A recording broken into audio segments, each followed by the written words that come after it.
When I was a child, I had a recurring nightmare that I was a sack of sugar and that these people were chasing after me trying to make sugar cookies out of me, and I would wake up terrified and jump out of the bed far enough so that the spatulas underneath the bed couldn't get me. And I'd run into my mother's room and jump in bed with her, and I'd whisper, "Mom, I just had the food chain dream again." I had just learned about the food chain because my cat had eaten my pet gerbil.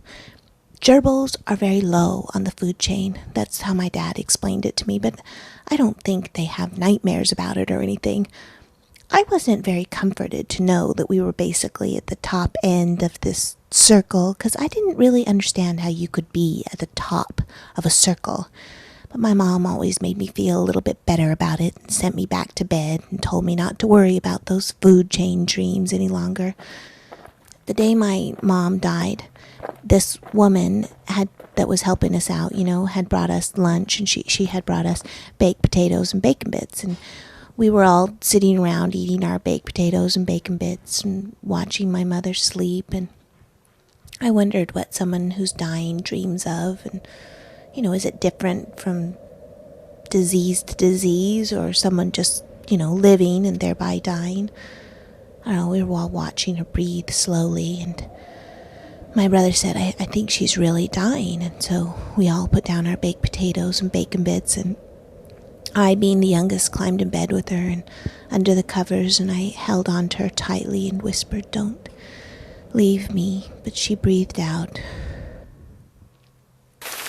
and nobody in the room said anything. I think we were all just waiting for her to take a breath back in. And then the lady who had brought us the baked potatoes and bacon bits for lunch, she leaned her head in, and I don't think she realized what had just happened, and she said, "Can I have the bacon bits?"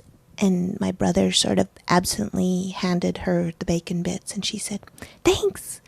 And she left, and we all just sort of sat there silently until my dad started to laugh, and then we all started to laugh, and my dad said, "They don't even really taste like bacon.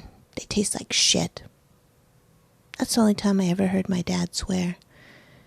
Later, after the guy came and took my mother's body away and told me I shouldn't hold her hand anymore because soon the blood begins to settle and coagulate around your fingers, it makes an odd indentation. Apparently, it's very hard to cover with makeup. He didn't notice that I checked to see if my hand was forever imprinted in hers.